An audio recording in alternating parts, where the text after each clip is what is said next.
Bien, bonsoir à tous et bienvenue sur Europe 1, bienvenue aussi sur cette libre antenne. La ligne est à vous, 39 21, notre numéro d'appel, et nous allons passer ces 2 prochaines heures ensemble. Vous connaissez le principe de l'émission. Vous appelez, je réponds. Et on va se poser, se détendre et bavarder. On parle bien sûr de ce qui vous touche, vos espoirs, comme vos déceptions, vos rêves, vos attentes. On échange, on débat, on évoque les tracas du quotidien, les relations qui vous galvanisent, celles qui vous chagrinent un peu. Voilà, je suis à votre écoute. Cette émission, vous le savez, est la vôtre, donc elle est ce que vous décidez. Et avec moi ce soir, comme tous les soirs, Emeline au standard vous attend, inaltérable de gentillesse. Et puis merci à Charles qui assure pour vous la parfaite réalisation de cette émission. Bien, pour passer avec moi à l'antenne, 39 21, vos SMS, 7 39 21 en commençant par le mot nuit. Et j'attends aussi vos réactions, bien sûr, sur notre site europe1.fr. Europe 1, Caroline Veil. Voilà, je vous propose de commencer avec Sophia. Bonsoir Sophia. Bonsoir Caroline. Bien. Alors, vous appelez, j'ai l'impression que vous avez un problème avec votre maman, c'est ça ? Oui, c'est ça. Donc j'ai pris mon courage à deux mains pour vous contacter. Mais vous avez très bien fait, on va bavarder, on va discuter et puis on va voir ça. Voilà. Donc en fait, je vais essayer de ne pas dire de trop d'onomatopée dû à mon stress. Écoutez, vous êtes au téléphone avec une amie. Voilà, ça se passe comme ça. Vous oubliez. D'accord. Vous me racontez juste ce qui se passe avec vos mots. D'accord. J'ai un frère et une sœur. Et ma mère fait la différence entre nous trois. Ma sœur a des enfants, j'ai un enfant, et elle fait la différence avec les petits-enfants. Oui. Et je souffre beaucoup de cette situation, puisque je suis un peu le mouton noir de la famille. Ah bon, et pourquoi donc ça ? Je suis l'aînée, et j'ai jamais compris pourquoi... ma mère me rejetait, et j'ai l'impression d'avoir ouvert les yeux l'année dernière. Et l'année dernière, j'ai réalisé que le problème ne venait pas forcément de moi, puisque moi, je faisais tout pour faire un pas vers elle, et elle n'en faisait pas. Et j'ai l'impression d'avoir pris de la distance, comment dirais-je, on dirait que je l'aime plus comme une mère, mais que je la respecte juste parce que c'est ma mère. D'accord. Et le fait que j'ai un jeune enfant, et le fait qu'elle le rejette, qu'elle ne fasse rien pour créer des liens, ça me blesse énormément. Mais j'imagine bien. Alors par exemple, elle fait des différences avec les enfants de votre sœur ? Oui. Oui. Est-ce que vous pourriez me donner des exemples ? Oui. Elle va les appeler tous les jours. Oui. Elle va avoir le besoin de les voir tous les 2 jours. Donc elle va faire le déplacement pour aller jusqu'à chez ma sœur. Elle va passer à la boulangerie, elle va leur acheter des petites choses. Oui. Et elle est très très très attachée. Si elle ne les voit pas une semaine, ma mère retombe malade. Carrément. Ah oui. Bon, et avec vous avez un fils, je crois. Oui. Vous avez un fils de 3 ans ? Oui. Bien. Donc, quelle est son attitude avec votre enfant à vous ? Alors, elle ne l'a pas vu de la naissance jusqu'à ses 2 ans. Pendant 2 ans, elle ne l'a pas vu ? Non. Comment vous expliquez cela ? Vous n'étiez pas dans la même région Ah si. C'est ça qui est étonnant, c'est qu'on habite la même ville. Oui. Elle n'a pas voulu. Elle n'a pas voulu se déplacer, prétextant qu'elle s'était fait opérer, qu'elle est malade, que... Oui. Enfin, toujours des petits prétextes. Pour elle, l'aîné doit... comme je suis l'aînée, donc c'est à moi de faire la démarche d'aller vers elle. Oui. Donc vous lui avez amené votre fils ? Par l'intermédiaire d'une tierce personne qui a joué un peu les conciliateurs. Oui, les médiateurs.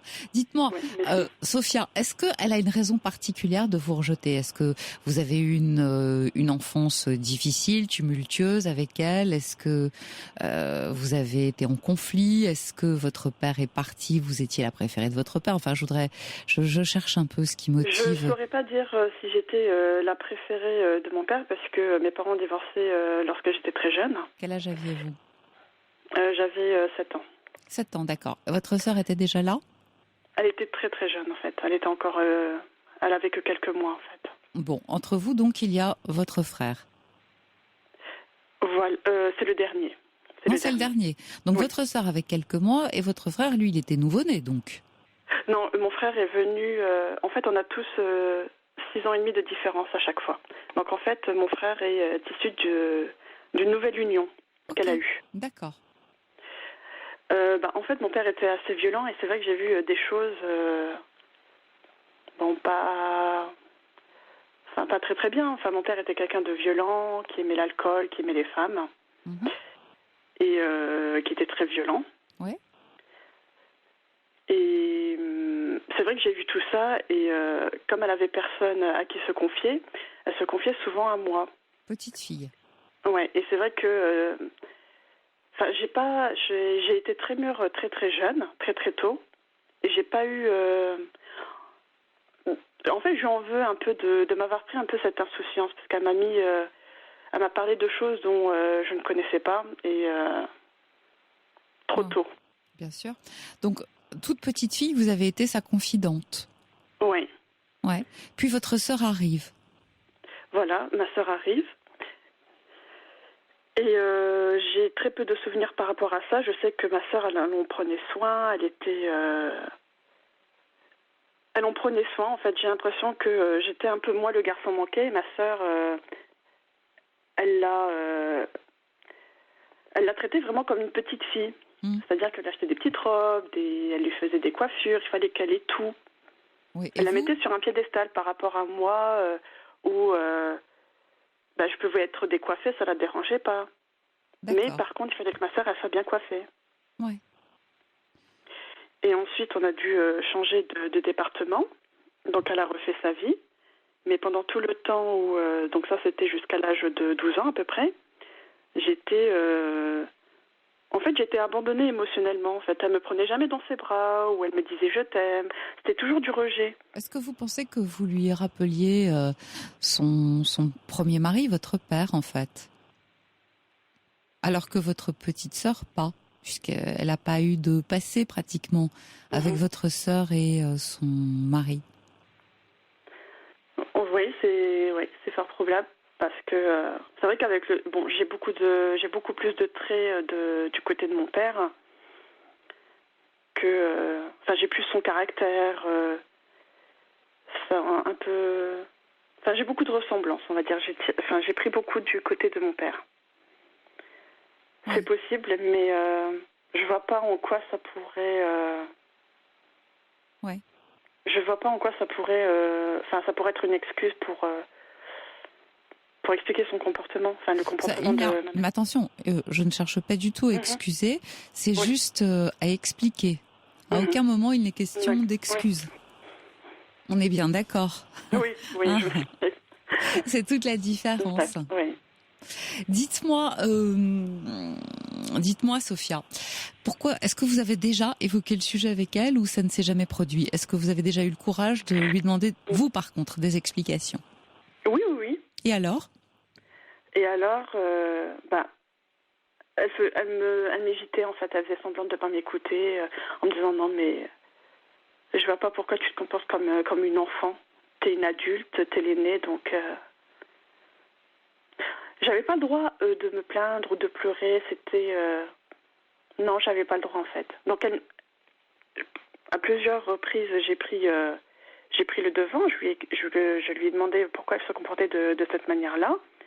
Elle me disait, toi-même, tu sais pourquoi, alors que je ne sais pas. Ouais. Donc en fait, mais vous lui avez dit que vous ne saviez pas? Mais bien sûr, je lui ai dit que je ne savais pas. Ouais. Écoutez, je comprends ce que vous avez dit tout à l'heure, c'est-à-dire que c'est votre mère, vous la respectez, mais vous ne ressentez pas d'amour, d'élan affectif pour elle.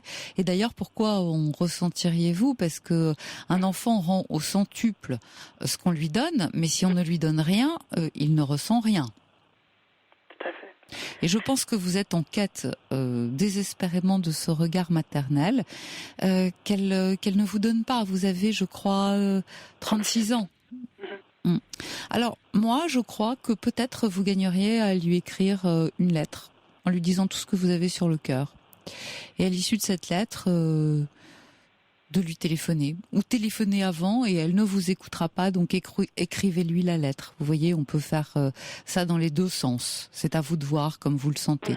Mais je provoquerai quand même, j'essaierai à nouveau d'avoir une véritable explication en disant oui, tu as raison, aujourd'hui je suis adulte, je ne suis pas une petite fille, il y a des questions qui sont restées sans réponse, pourquoi tu ne m'aimes pas, pourquoi tu fais ces différences, vous y allez à fond, c'est-à-dire que vous posez les vrais problèmes, les vraies questions, sans tournicoter autour du pot, vous voyez, sans aucune fioriture, parce que vous n'y reviendrez pas tous les jours, donc autant y aller franchement une fois pour toutes.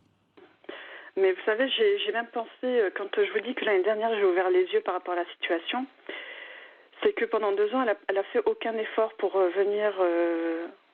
pour essayer de venir voir son petit-fils. Et j'en suis à me demander, j'ai envie de tenter une dernière fois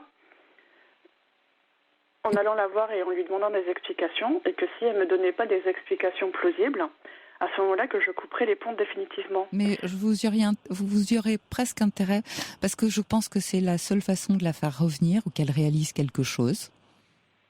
Mais j'ai coupé les ponts pendant très longtemps avec elle. Oui. Elle n'a jamais fait le premier pas. C'est toujours une autre personne extérieure.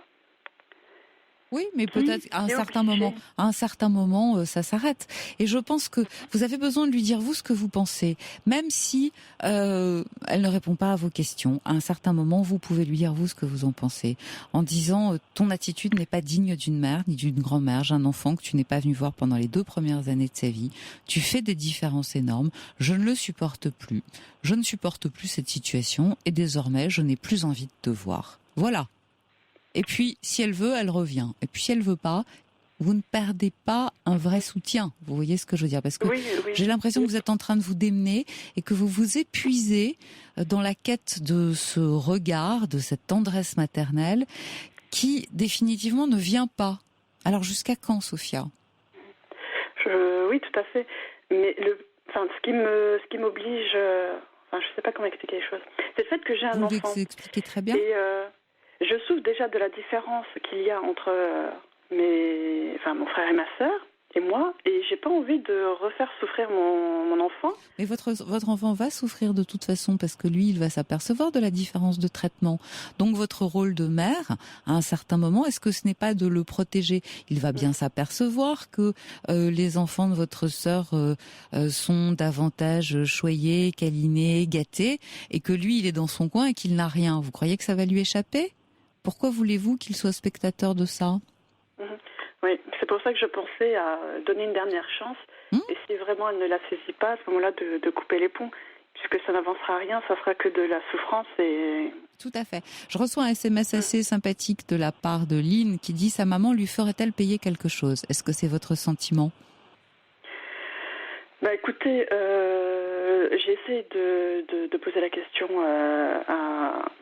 à mon frère, et c'est vrai que quand j'avais 18 ans, j'avais besoin d'aller voir mon père, et j'ai été le voir.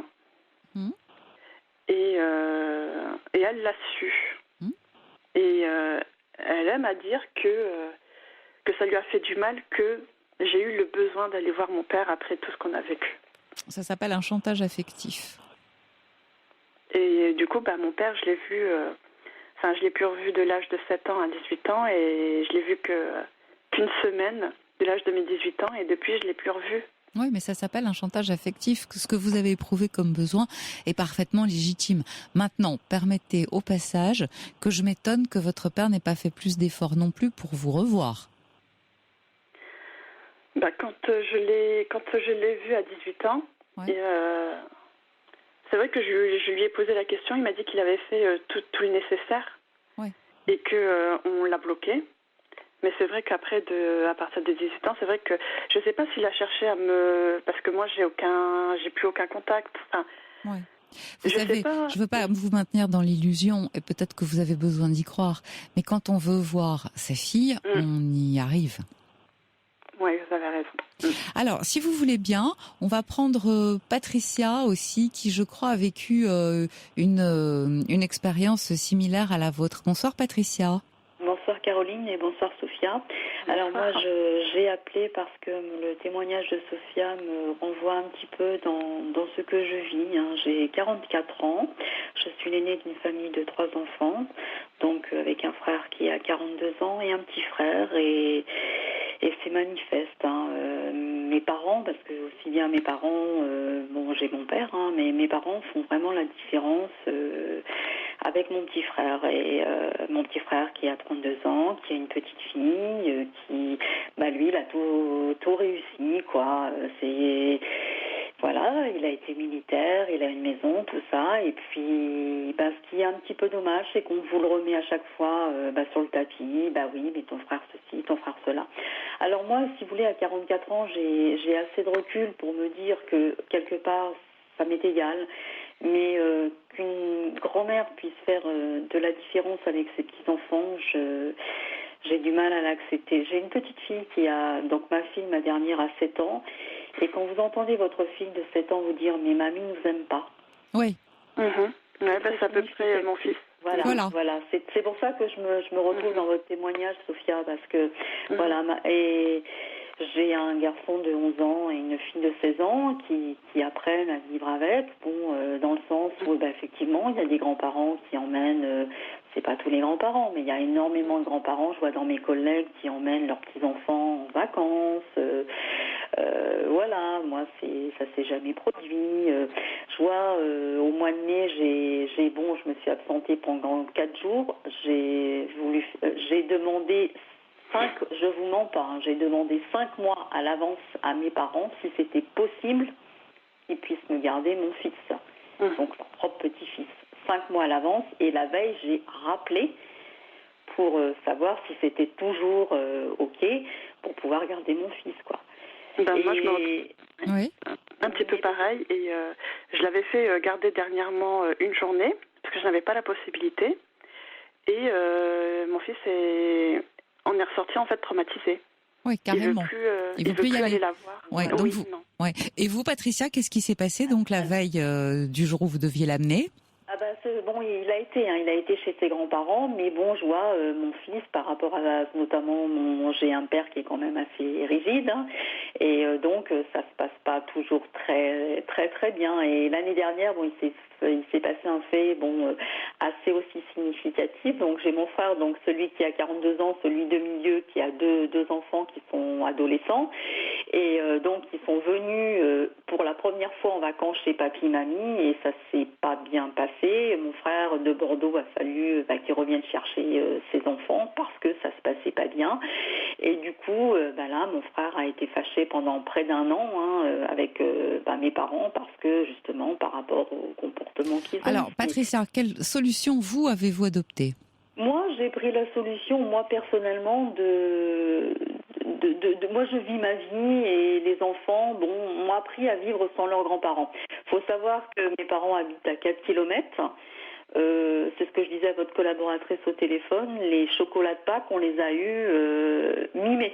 Oui, bien sûr. Oui. Habitant à 4 kilomètres. Donc on ne peut pas parler d'efforts envers vous. Oui, c'est. Voilà, mon frère qui habite à Pau, le week-end de Pâques, sa petite fille ils sont descendus à Pau pour lui apporter à leur petite fille les chocolats. Moi, j'adore ma nièce, c'est pas le problème. Non, c'est pas. Et puis c'est pas. Bien sûr. Ça n'a rien à voir avec ça. Mais c'est pour vous dire que c'est flagrant. C'est flagrant. Voilà, et puis même d'entendre, moi j'essaye de passer un concours dans un métier. Je veux faire une reconversion professionnelle, et je prends l'exemple par rapport à moi. Je veux faire un concours. Je veux rentrer dans la police. On me dit mais tu te rends pas compte, à 44 ans, c'est n'importe quoi. Mon frère, lui, a fait une reconversion il y a 2 ans. C'était c'est bien mon chéri, etc. quoi. C'est vraiment, et ça fait mal quelque part, mais bien sûr. Mais j'ai appris à Eh ben bon, mes parents sont à côté effectivement, mais j'ai appris à vivre sans. Je vais les voir de temps en temps, et encore j'appelle avant pour savoir si on peut y aller. J'appelle toujours avant parce que savoir si on peut y aller. Et maintenant, c'est vrai que la plupart du temps, même quand je dis aux enfants, allez, on va au moins une fois tous les 2 mois essayer d'aller voir les grands-parents qui sont à 4 kilomètres, ils arrivent à me dire, écoute maman, c'est pas la peine.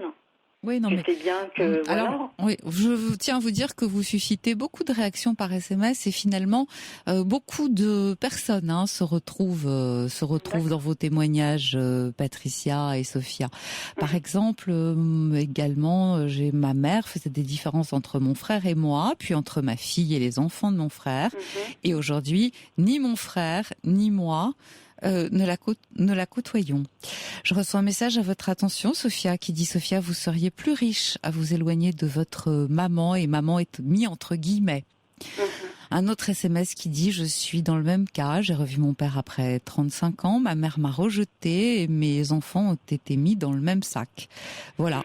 Au final, bon, vous comprenez, autant finalement de réactions de personnes qui vous entendent et qui partagent, qui partagent vos sentiments. Sophia, moi j'ai envie. Oui, allez-y, bien sûr. Je peux me permettre de dire à Sophia, si de l'autre côté de votre petit garçon, il a une grand-mère, une autre grand-mère. Non, c'est pas le cas. Voilà. Non, c'est pas le cas. Mais voilà, mais vous savez, on peut trouver, et moi c'est ce qui s'est passé pour mes enfants, je ne vais pas raconter l'histoire, mais vous savez, quelquefois les liens du cœur valent mieux que les liens du sang. Moi, mes enfants ont trouvé, je suis d'accord avec vous. Mes enfants ont trouvé, si vous voulez, des grands-parents de substitution. Oui. Voilà, c'est la seule chose que je peux vous dire. Mais il y a des fois fait. des liens du cœur qui sont plus forts que les liens du sang. Je partage votre avis. C'est ce qui s'est passé pour mes enfants. Ouais. D'accord. Je vous remercie. Merci Patricia de votre intervention. Au revoir et merci beaucoup. Au revoir. Sophia, moi je pense que Patricia parle d'or, c'est-à-dire que c'est à l'extérieur que vous allez trouver vos propres appuis, et surtout cessez de rechercher ce qu'on ne vous donnera pas. Au fond, il y a un moment où ça fait du bien de renoncer. Ça fait du bien de renoncer parce que vous allez de déception en déception. Alors je comprends bien. Tentez une dernière fois, tentez une explication, et ce jour-là, n'hésitez pas, jetez-vous à l'eau et dites absolument tout ce que vous avez à dire et posez les questions, les vraies questions. Et puis si ça ne donne rien, c'est que ça ne donnera jamais rien. C'est que votre mère a le cœur sec et que finalement vous vous abîmez, vous, à espérer ce qui n'aura pas lieu. D'accord. Bon, en tout cas, je vous remercie beaucoup, Caroline, pour vos conseils, et je remercie également l'auditrice et les personnes qui ont manifesté. Merci beaucoup à vous. Au revoir, Sophia. Au revoir.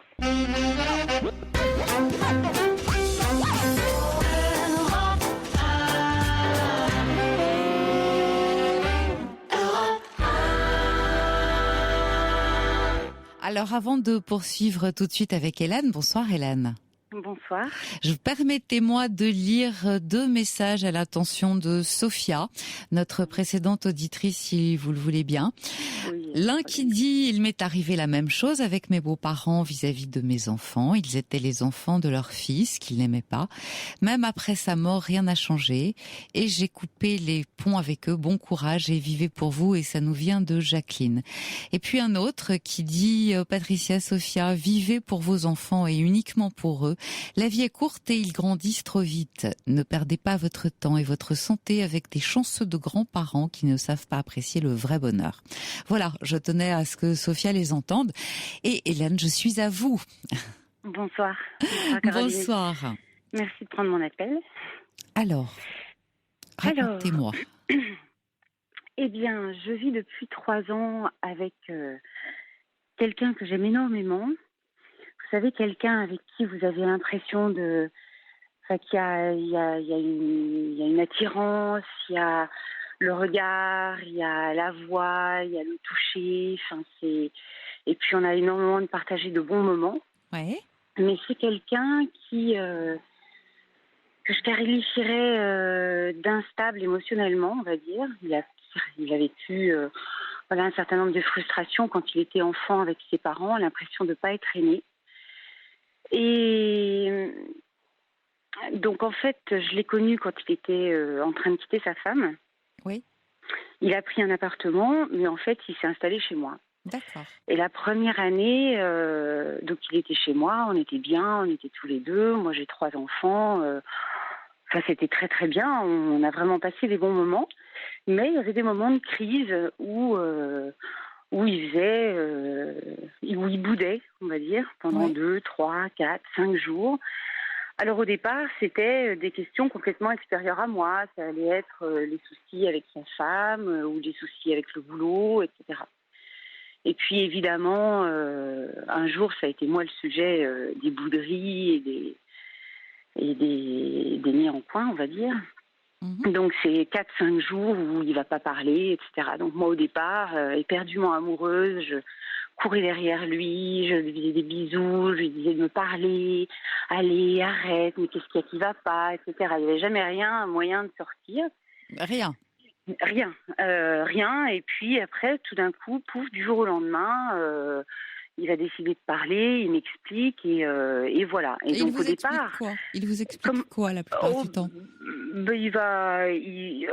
Au départ, donc au début de notre relation, il m'expliquait voilà ses soucis, ses tracas, etc. Et puis voilà. Mais comme j'étais extérieure à tout ça, je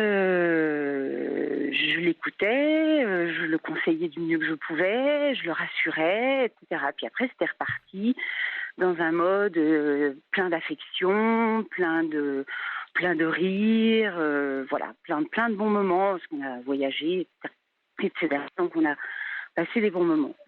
Et puis, il s'est trouvé qu'entre deux, parce qu'on travaille dans la même entreprise, et notre patron n'a pas apprécié qu'on soit dans la même entreprise et en couple. Donc, il nous a virés tous les deux du jour au lendemain. Ah, carrément, c'est sympa, oui, ça. Oui, carrément. Oui, c'est... Mais bon, ce qui ne tue pas rend plus fort. Et donc, nous avons décidé de créer notre entreprise. Bon. Et donc, on a vraiment travaillé longtemps pour la créer. Maintenant, c'est bon. Elle tient debout, elle roule. Là-dessus, tout va bien. Puis, on est très complémentaires. Mais ce qui, moi, me perturbe énormément, c'est que déjà, il est extrêmement soucieux. Comme je vous l'ai dit tout à l'heure, c'est quelqu'un qui s'est senti énormément en manque d'amour de la part de ses parents. Et donc, moi, si je fais pas ci, je fais pas ça, pour un oui, pour un non, je sais pas si je me lève le matin et il va être de bonne humeur ou pas de bonne humeur. Si je fais quelque chose qui ne lui convient pas, c'est pas au bon moment, c'est pas de la bonne façon, c'est ci, c'est là. Et donc il va se fermer. En plus c'est rigolo parce qu'on le voit vraiment sur son visage. Il a le nez qui change, enfin c'est assez amusant. Mais il va se fermer pendant 2, 3, 4 jours, etc. Et au fur et à mesure, ça a pris de l'ampleur. Parce que quand on a créé cette entreprise, ce qui était difficile, c'est que moi j'apportais énormément de capital et lui pas beaucoup. Oui. Parce qu'on a des vies différentes et que moi j'avais plus de capital que lui. Et il exige d'en avoir quasiment la moitié. Oui, en disant qu'il y travaille. La grosse... Comment ? En disant qu'il y travaille. En disant qu'il y travaille. Et moi, la grosse difficulté, c'est que si tout allait bien entre nous, j'aurais aucun problème. Mais le problème, c'est que il est capable de lire mes mails, il est capable de regarder mes SMS ou mes courriers. Dans l'entreprise, on a une vidéosurveillance. Il me dit oui, qu'est-ce que t'as fait là ? C'était quoi le sac, machin ? Je lui dis mais comment tu peux le savoir ? Et il me dit mais tout se sait. J'ai demandé aux salariés, machin. Alors, je me dis mais c'est pas possible. Puis je me suis rendu compte qu'en fait, il regardait sur la vidéosurveillance. Et puis voilà, quand il y a eu des moments de crise, ça lui est arrivé. Par exemple, mais vraiment, parfois ça va être des broutilles. Vraiment des choses de la maison, mais vraiment rien qui vaille le coup de se disputer pendant 3 jours. Et il faut en tout cas de ne pas se parler. Est-ce qu'il est jaloux ? Ah oui, très. Je pense que c'est le fond. Mais la jalousie n'est qu'un support. Et puis la jalousie, vous savez, ça trahit souvent un manque de confiance en soi. On est jaloux parce qu'on pense que les autres ont plus de qualité que nous. Alors oui, mais alors en même temps, il me casse, Enfin, j'ai l'impression d'être une moins que rien. Alors en même temps, c'est vrai, quand vous le dites, je me dis oui, en effet, quand lui il fait quelque chose, il a énormément besoin d'entendre que c'est bien, que ça apporte, etc. Mais, enfin, vous savez, vous n'êtes pas sa mère, hein ? Alors, je suis pas sa mère. Alors, ce que je voulais vous dire, parce que ça me paraît... par exemple, il a été capable on a 2 appartements, parce que comme avec les enfants, mes filles habitent dans un appartement sur le même palier, mais juste à côté, parce qu'il n'y avait pas assez de chambres. Et moi, j'ai la clé. Et un jour que ça n'allait pas, un jour qui n'était pas fait comme la veille, il a bloqué l'entrée de chez moi. Donc, j'ai pas pu aller dormir dans mon lit, par exemple. Oui, c'est un petit peu exagéré, ça, tout de même. Oui, entre autres. Mais bon, après, ça peut prendre des proportions. Et puis dans les mots, dans la violence des mots. Alors après, il est là, tout désolé, tout navré.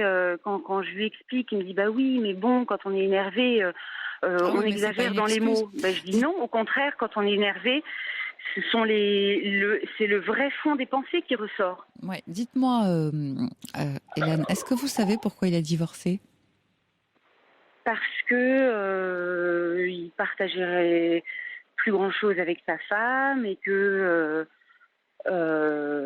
oui, voilà, en gros, parce qu'elle l'énervait, parce qu'elle prévoyait pas, parce qu'elle était dépensière, parce que si, parce que là. C'était de sa faute, donc. Oui, ça c'est sûr. Et par exemple, alors là, moi, la grosse difficulté, c'est que j'ai à la fois à gérer cet aspect personnel et professionnel. Oui, ça fait beaucoup, plus une vie de famille. Professionnel, voilà. Professionnel parce que on est très complémentaires. Donc si du jour au lendemain, je lui dis écoute, maintenant c'est stop, c'est fini. Eh ben, je me trouve, moi, dans une situation qui sera complexe. Alors oui, après, parce que votre compagnon est aussi votre associé. Alors, il n'est pas associé. Justement, aujourd'hui, il est gérant. Oui. Il est rémunéré pour son travail, tout comme moi, je suis rémunérée pour mon travail. Après, à qui appartient la société, c'est différent. Oui. Le capital. Et puis à la fois, j'ai à gérer cet aspect personnel où c'est... Je vois par exemple les 10 derniers jours, parce que je lui ai proposé d'aller passer une journée au bord de la mer. Il y a ma mère qui y est, il y avait mon fils qui venait d'avoir son bac, etc. J'avais envie de prendre juste une journée de repos et puis qu'on puisse aller faire une promenade sur la plage. Et ben ça m'a valu 10 jours de bouderie. Parce que j'avais des idées derrière la tête, parce que je voulais profiter de lui uniquement pour qu'il conduise et que ce soit plus confortable pour moi, pour passer des coups de fil ou pour dormir. Oui, enfin, il vous cherche tout de même beaucoup de coups dans la tête, hein, Hélène. Oui. Je crois que c'est un peu compliqué. Alors, j'ai envie de vous dire, cet homme a un caractère difficile et vous vous en rendez compte assez vite parce que ça sort assez vite puisque ça fait 3 ans que vous êtes en couple avec lui. Oui. Donc, on n'a pas attendu longtemps, d'une certaine manière, pour qu'il révèle son vrai visage. Ah oui, non. Moi, ce qui m'inquiète, c'est ce que vous avez dit, c'est-à-dire, si je le quitte, je perds à la fois mon compagnon et mon associé et ça risque d'être complexe. Alors, la question que j'ai envie de vous poser, c'est avez-vous envie de le quitter ? Écoutez, vendredi dernier, vous m'auriez posé la question, c'était ferme, c'était oui, c'était définitif, c'était trop, c'était vraiment trop. Et puis juste parce qu'il est venu me parler là, avec son cœur. Oui. Alors du coup, je lui ai dit, écoute, moi il me faut quelques jours pour réfléchir, pour poser tout ça à plat. Je crois que c'était la première fois que je lui ai dit pas oui tout de suite. Oui. Et quelque part, ce qui me manque, c'est le courage. Le courage parce que je sais qu'il va être perdu. Le courage parce que lui dire, écoute, j'ai bien réfléchi, mais là, c'est pas possible. Je me vois pas. Si je me projette dans quelques années. En fait, si je suis avec lui, je peux pas téléphoner à mes copines, par exemple, parce que c'est suspect. Ça veut dire que je raconte tout ce qui se passe chez nous et qui est pas bien. Je peux pas téléphoner à ma mère parce que c'est suspect. On peut pas aller la voir parce qu'il ne veut pas la voir parce qu'elle est au courant de tout ce qui se passe chez nous. Et je fais quoi ? Je me coupe de tout le monde ? Non, pas du tout. Personne n'en vaut la peine. J'ai l'impression qu'il a un problème, il a des petites tendances, un petit côté parano, suspicieux. Ah Vous oui, m'avez il est parlé, suspicieux, vous m'avez oui. parlé d'une femme qui était dépensière, etc. Donc, moi, je pense qu'il a, des troubles de l'humeur et ça peut se Ah soigner oui, oui, avec un oui. psy. Alors, soit il faudrait qu'il accepte d'aller voir quelqu'un pour parler de ses problèmes, et c'est peut-être la condition que vous pouvez mettre en disant, au bout de quelques jours, puisque vous avez dit que vous vouliez réfléchir, en disant est-ce qu'on n'irait pas voir quelqu'un ensemble, parce que je trouve qu'on a un vrai problème de communication et que j'en arrive parfois à avoir envie que ça s'arrête. Donc avant que cette envie ne soit Je lui ai déjà définitive, proposé ça. ouais. Je lui ai déjà proposé ça. Alors, on est allé voir quelqu'un. Tiens, Et on a pris un exemple concret. ouais. Et puis, il en est ressorti absolument furieux parce que ça s'était retourné contre lui et c'était lui qui était voilà. méchant. Ben oui, il s'est Et le senti monsieur mis en lui cause. disait, mais ouais, voilà. Et mais en l'occurrence, c'était un truc vraiment, ça c'était du concret. Après, on peut avoir chacun un mot qu'on dit de travers, mais au moins quand on voit qu'on blesse l'autre, on va le voir. On dit, écoute, je suis Oui, désolée. non, mais je pense que vous Et avez. là, c'est non, lui, il peut pas, il sait pas faire. Et systématiquement, il a raison, et systématiquement, c'est de ma faute. En plus, ce monsieur, il a eu la bonne idée de nous dire, de toute façon, dans un couple, quand on se dispute, c'est toujours 50-50. Ah, c'est faux. Alors donc, du coup, voilà. Et quand il fait la tête, c'est toujours de ma faute. Oui, Et il oublie les 50% et c'est moi autres. et c'est moi qui n'ai pas bien fait. Et c'est moi qui enfin, voilà. C'est Il toujours ne de se ma remet faute. jamais en cause, lui. Lui, vous avez affaire à monsieur En tout parfait. cas, dans ce qu'il dit. Oui. Dans ce qu'il dit. Lui, il est Ah monsieur oui, parfait. oui, il est monsieur parfait. Ah oui, ça c'est sûr, il est monsieur parfait. Mais écoutez, moi, je ne le trouve pas si parfait que ça. J'ai envie de vous dire, vous avez affaire à quelqu'un qui est, comme le dit un SMS, caractériel. Oui. Alors ma mère me dit manipulateur. Oui. Et c'est vrai que. Oui, certainement manipulateur, mais surtout il est caractériel, c'est-à-dire qu'il ne contrôle pas. Ouais. Il ne contrôle pas, il est de mauvaise humeur, Oui, il vous en veut. Donc qu'est-ce qu'il vous fait payer, je ne sais pas. Mais la vie n'est pas non plus une expédition punitive, hein, Hélène. Qu'est-ce que vous me conseilleriez comme mot à dire pour dire, écoute, j'en suis désolée, mais là, je ne me vois pas passer le reste de ma vie avec toi. Mais exactement comme Parce vous venez de le me dire. dit, mais fais-moi confiance. Et Non. ben, justement, c'est ça le problème. Non, C'est je que ne peux plus. je ne peux plus faire confiance. Je sais très bien que dès l'instant où ne serait-ce qu'il mettra un pied dans le capital de l'entreprise, je serai pieds et poings liés. Je serai pieds et poings liés. Et je ne pourrai plus que le subir. Ouais. Et le problème, Mais vous avez parfaitement raison. Vous avez parfaitement raison. Je vous trouve très lucide sur la situation. Oui, mais malheureusement pas assez courageuse. Non, mais ça va venir. Je vais vous dire pourquoi. Parce que par définition, l'insupportable ne se supporte pas. Donc, il va forcément arriver un moment où vous allez trouver que c'est tellement trop pour vous que ce courage que vous n'avez pas aujourd'hui, vous allez l'avoir. Alors vous dites qu'il va être perdu. Oui, mais puis, pardon de vous parler en ces termes, il va aller trouver une autre personne qu'il va ensuite maltraiter à plaisir. N'oubliez pas, il quitte sa femme, il vient s'installer chez vous. Je ne suis pas sûre, moi, que la malheureuse ait eu tous les torts, comme il le dit. Vous comprenez ce que je veux dire? Parce qu'à vous entendre, rien n'est jamais vraiment de sa faute à lui. Ce sont toujours les autres qui sont très méchants avec lui. Est-ce que ça ne vous met pas la puce à l'oreille, ça? Effectivement, vous avez raison. À quoi vont ressembler les 10 prochaines années de votre vie? Et un pied dans le capital de la petite entreprise que vous avez, c'est fichu. Vous êtes embarqué. Après, vous pourrez toujours trouver à vous entourer, à trouver un autre associé, hein, parce que finalement, ça se trouve. Bon, mais lui, il va vous faire payer chaque jour de votre vie. Vous vous sentez prête à ça? Ah non. Mais je crois que c'est trop de joie de vivre. Moi, mais c'est ce qui s'entend. J'ai envie de vivre, de rire, d'accueillir des clients. Un jour, il y a un client, un groupe de musiciens. On discute et tout. Il y en a un qui me dit, oh, vous avez vraiment des jolis yeux. Oui. Alors, il l'entend. Et puis, il m'en fait le reproche. Je lui dis, écoute, c'est pas de ma faute. Il m'a dit que j'avais des jolis yeux. Il me dit, mais si, c'est que t'as su le faire, tu as su lui faire dire.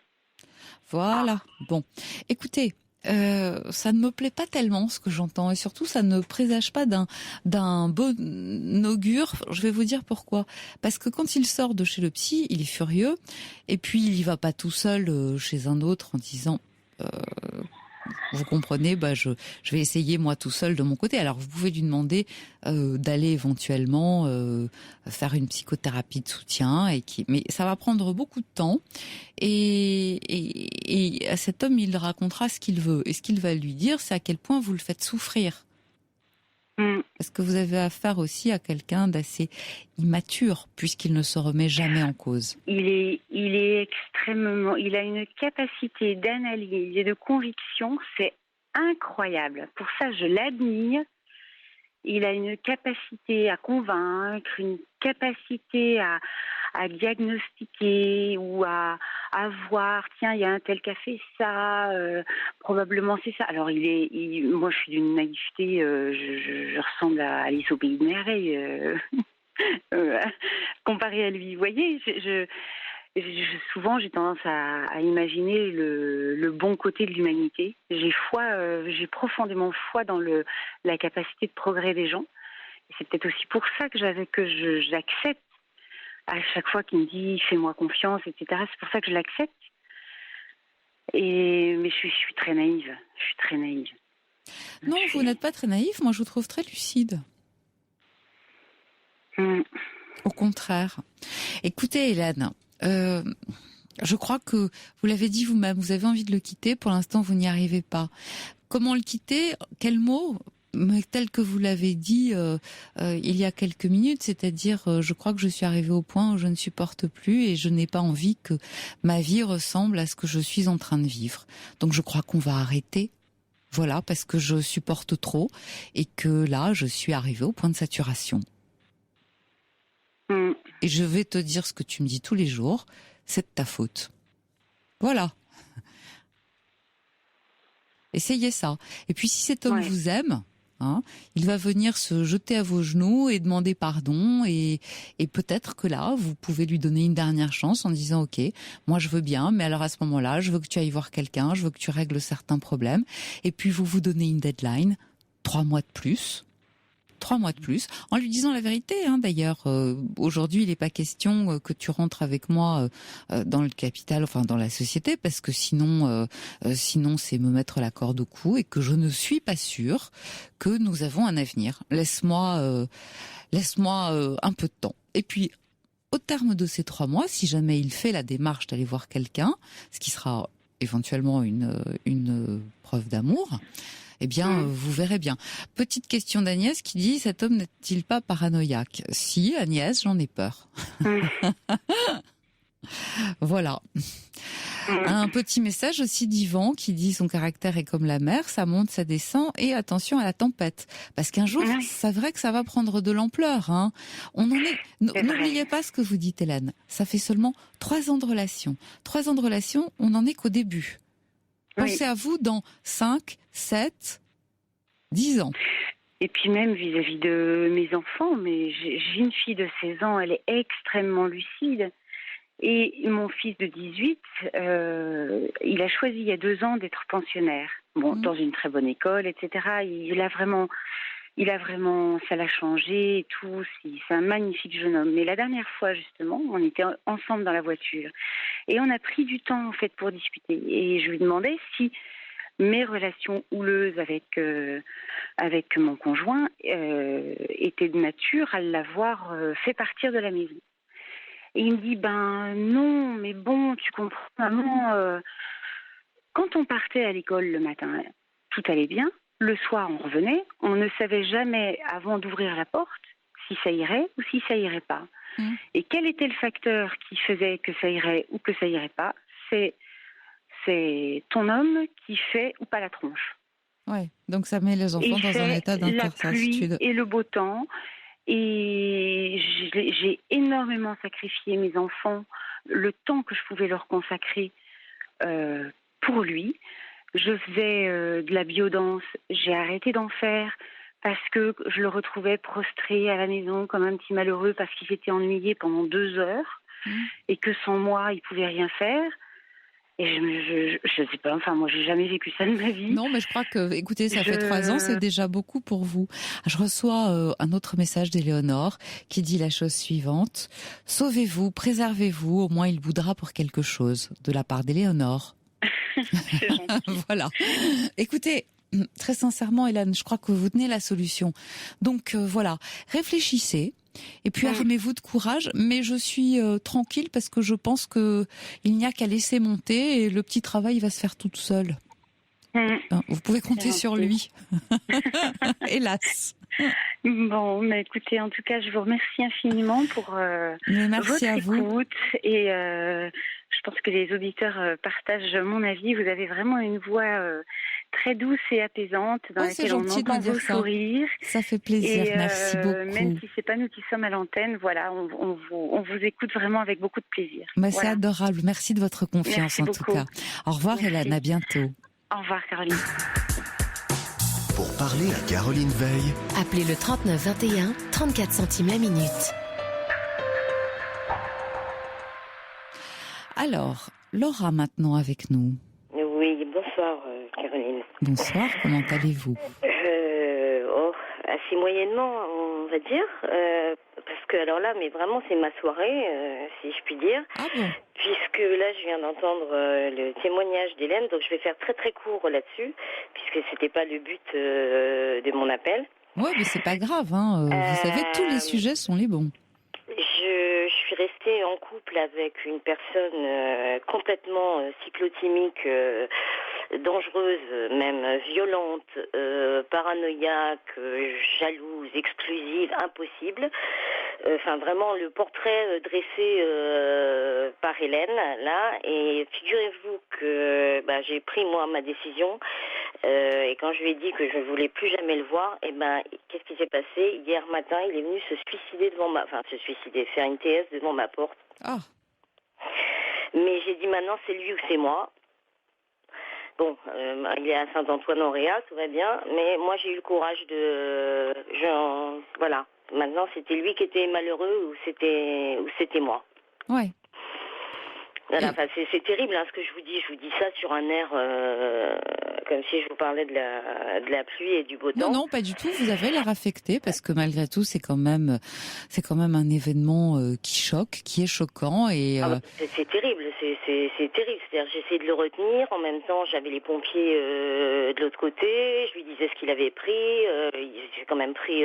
Il avait bien bu boire une bouteille de whisky avec 30 diazépam et de la méthadone. Enfin, je vous raconte pas le tremblement, quoi. La méthadone aussi? Ouais, j'ai pas lâché. Écoutez, s'il prend de la méthadone, c'est bien parce qu'il a pris autre chose avant. C'est un ancien. Voilà. Et que, voilà. D'où cette cyclothymie. Ah oui, non, mais on est bien d'accord. Ouais, non, là, il a plus de neurotransmetteurs, il a les synapses en folie, là, ça, ouais. Vous avez de l'humour. Vous avez de l'humour, Laura. Vous savez, l'autodérision, c'est ce qui me sauve depuis, on va dire, depuis 15 ans. C'est l'humour et l'autodérision. Voilà. Parce qu'il faut bien. Sinon, on se met la tête sous la couette, on attend que ça se passe. Hein? Tout à fait, je suis d'accord avec vous. C'est peut-être pas le meilleur choix. Voilà. Donc, je vais revenir à. En fait, là, c'était le témoignage de Sophia, qui avait un problème avec sa maman. Oui. Donc moi, ça fait tilt tout de suite par rapport au fait qu'elle a dit qu'elle avait un frère et une sœur avec lesquels sa mère n'avait pas du tout le même comportement et que le géniteur manifestement n'était pas le même. Ah. Bon. Alors personnellement, voilà, moi ma maman a fait 6 fausses couches. Oui. On lui a dit qu'elle pourrait plus avoir d'enfant. Et puis elle est tombée follement amoureuse de quelqu'un. Il y a eu une histoire. Et je suis arrivée. Voilà. Là, vous étiez une très bonne nouvelle. Un vrai paquet cadeau. Ceci étant, mon père, papa, qui m'a élevée, qui n'est plus de ce monde, Dieu son âme, n'a jamais été au courant. Mais enfin, ça, c'est un autre problème. Mais moi, je l'ai toujours senti. Et par rapport à ce que disait Sophia, moi, ce qui a fait tilt dans ma tête, c'est que on aurait dit que sa mère lui en voulait de quelque chose. Oui, tout à fait. Et en fait, moi, manifestement, je ressemblais tellement à mon père, les mêmes goûts, la même ambition, mais l'inverse de mon papa qui m'a élevée. Carrément. C'est-à-dire que ma mère voyait en moi, il y avait un transfert mais évident, quoi, entre moi et mon géniteur. Je dis mon géniteur parce que malheureusement, je ne l'ai pas connu. Oui. Et j'ai payé les pots cassés, mais c'est-à-dire qu'il y avait une espèce d'abandon, qu'elle me rejetait, donc c'est pour ça que j'ai vu une similitude. Mais alors, par rapport à ce que vous lui avez dit tout à l'heure, vous avez dit, ça c'est une phrase qui me restera dans la tête, vous lui avez dit, un enfant qui ne reçoit pas d'amour, il en subit les conséquences ou bon. Non, j'ai dit qu'un enfant rendait au centuple ce qu'on lui donnait. Exactement, absolument.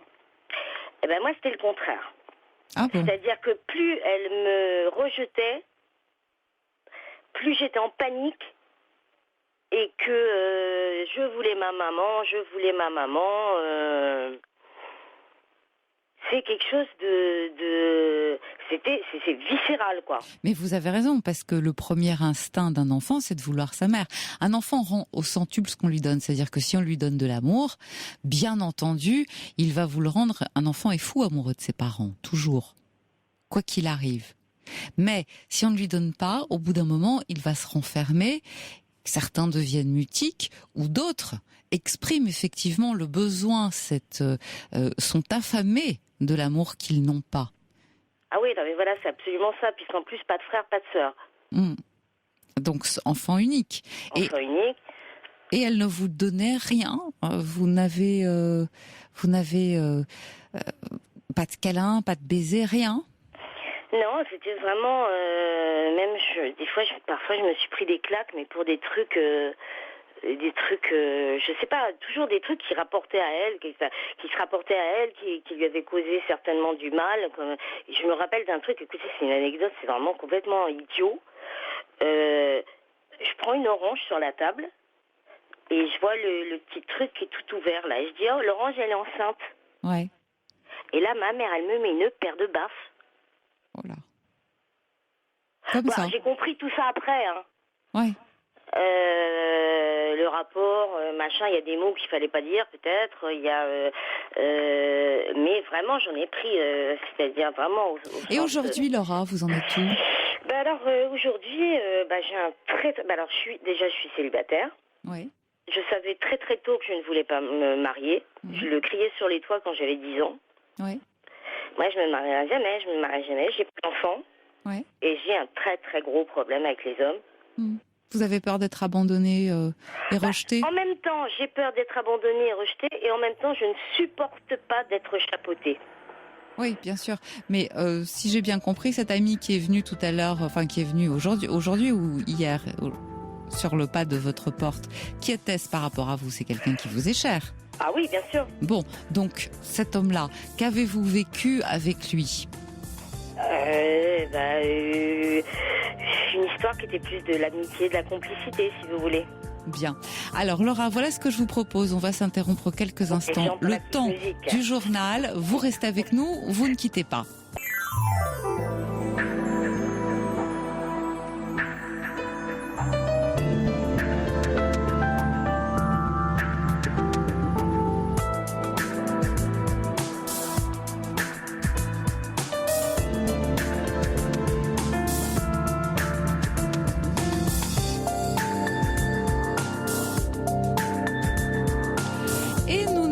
retrouvons pour cette deuxième heure de Libre Antenne. Vous le savez, nous sommes ensemble jusqu'à 1h. Nous traversons la nuit, 39 21, notre numéro d'appel. Je suis à votre écoute, bien sûr. Vous êtes peut-être dans un moment de questionnement, de doute. N'hésitez pas, vous n'êtes pas seul. On réfléchit ensemble. Nos auditeurs aussi sont là. On déroule la plotte et on imagine, pourquoi pas, on envisage une solution. 39 21, donc, notre numéro d'appel, et vous pouvez passer avec moi à l'antenne.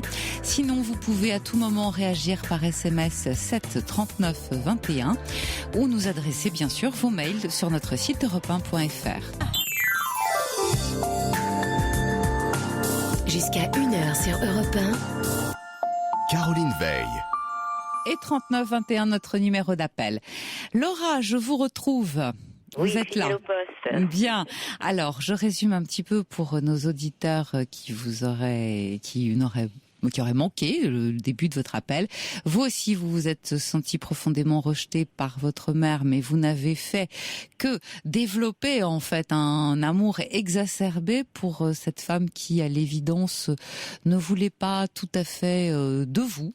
C'est-à-dire, vous dites votre père, qui n'est pas votre géniteur, l'a quitté, et que peut-être, est-ce que vous avez imaginé qu'elle pouvait se venger contre vous ? Inconsciemment, certainement. Oui. Elle a pu penser que c'était de votre faute. Est-ce que vous vous êtes senti comme un obstacle ? Non, pas vraiment en fait, parce que... Alors, relation à tous les deux, je veux dire. Après, on en a parlé. Quand elle m'a dit, on en parlera quand tu auras ton appartement. Ouais. Donc, pensez bien que dès que j'ai déménagé, j'ai dit, maman, on ne devait pas avoir une conversation. Donc on a eu cette conversation et il s'est avéré que mon géniteur, donc qui avait déjà une fille, aurait voulu partir avec ma maman. Oui. Mais elle, par sentiment de culpabilité, je suppose, n'a pas voulu. La faute déjà étant n'a pas pu quitter mon père, quoi. Donc tout ce qu'elle n'a pas vécu, parce que cet homme était très riche par-dessus le marché, tout ce qu'elle n'a pas vécu, c'est-à-dire la vie qu'elle aurait pu avoir, je pense, avec lui et qu'elle n'a pas eu avec mon père, c'est moi qui ai payé la note, quoi. Oui, voilà. C'est-à-dire que vous êtes coupable d'une faute que vous n'avez pas commise. Voilà, en gros. Ouais. En tout cas, elle n'a pas fui. C'est déjà quelque chose. Et aujourd'hui, quels sont vos rapports avec elle ? Alors, aujourd'hui, justement, c'est paradoxal, tout ça. Non. Parce que, c'est amusant, c'est amusant, non, c'est pas très drôle, mais j'ai eu Sophie Peters il n'y a pas très longtemps. Parce que ma mère est aphasique et a eu des problèmes cérébraux. Elle est donc très très mal depuis 10 ans et depuis maintenant 3 semaines, elle a recouvré la parole. Tiens. Non mais un truc de fou, j'en ai parlé avec mon médecin aujourd'hui, je veux dire cérébralement c'est assez inexplicable. Donc là il y a 10 ans de vide, si vous voulez, qui viennent de se passer, quoi, où il n'y a eu aucune communication. Bon. Mais sur ma période post-ado, on va dire, quand j'ai commencé à bosser chez Air France, ça, donc j'avais 21 ans, quoi. On en a parlé très sereinement et les choses se sont améliorées. Et là, par contre, moi, j'ai commencé à faire un blocage sur les hommes, enfin, pas sur les hommes en eux-mêmes, mais sur la relation, quoi. Ouais. Est-ce que vous n'auriez pas tout simplement peur d'être rejeté ? Certainement, syndrome d'abandon, tout ça, oui, certainement. Ouais. Donc vous le sentez, mais tous les hommes que vous avez rencontrés ou que vous allez rencontrer d'ailleurs, parce que vous êtes encore jeune, ne sont pas votre mère. Eh oui. Ouais, sauf que... Mais je fais une analogie à chaque fois. C'est-à-dire que vous cherchez chez eux ce qu'elle ne vous a pas donné. C'est toujours la petite fille qui est en vous et qui est à l'œuvre. Vous avez pensé à aller en parler à quelqu'un de spécialisé qui pourrait... J'en parle. Et alors ? C'est assez compliqué parce que ce que me dit mon psychothérapeute, c'est très difficile avec vous l'analyse parce que vous avez tous les tenants et les aboutissants. Donc en fait, c'est comme si j'avais la clé, là, et j'ai la serrure, mais j'arrive pas à mettre la clé dans le trou de la serrure. Oui. Alors peut-être que c'est un homme, tout simplement, Laura, qui va vous permettre d'y arriver. Peut-être que vous n'avez pas encore fait la bonne rencontre parce que vous n'étiez pas prête à la faire. Mais il arrive un moment où ça se fait, tout simplement. Moi, ce que j'entends, c'est que vous avez compris beaucoup de choses. Effectivement, vous êtes très lucide, à la fois sur votre passé et sur le fait que, oui, vous avez des difficultés parce que vous avez peur qu'on vous rejette comme vous avez été rejeté et que vous ne pouvez vous empêcher de projeter à chaque fois au-dessus de la tête de l'autre, finalement, des futures déceptions, hein, imaginaire. Voilà, que je voudrais pas affronter. Voilà. Mais peut-être qu'un jour, vous allez trouver le courage ou qu'un homme saura vous donner suffisamment confiance pour que vous risquiez. Vous savez, vivre, c'est risquer. Alors, si à un moment... Voilà. Si vous ne risquez pas, vous ne vivez pas. Et comme on dit, la peur n'évite pas le danger. Hein. Mais si vous ne risquez pas, vous ne vivez pas. Donc peut-être qu'à un moment donné, malgré votre peur, et peut-être que vous aurez peur, mais peut-être que vous allez faire la rencontre qui fera que, eh bien, quoi qu'il arrive, vous vous direz j'y vais. Et puis on verra bien et vous vous laisserez porter parce que vous ressentirez. Écoutez, en espérant que ça se débloque. Hein. Mais oui, mais ça va se débloquer parce que je sens que vous êtes au bord. Voilà. Ouais, j'espère bien. J'espère. Je fais des efforts. Oui, mais vous faites des efforts, mais ça s'entend. En tout cas, il y a beaucoup d'humanité dans vos propos. Beaucoup d'humanité. C'est gentil. Merci Laura de votre témoignage. Écoutez, merci à vous et je suis ravie d'avoir pu parler avec vous. Mais moi aussi. C'est la première fois que je parle avec vous. Mais moi aussi, à très bientôt, j'espère. Bonne fin d'émission. Au revoir. Au revoir.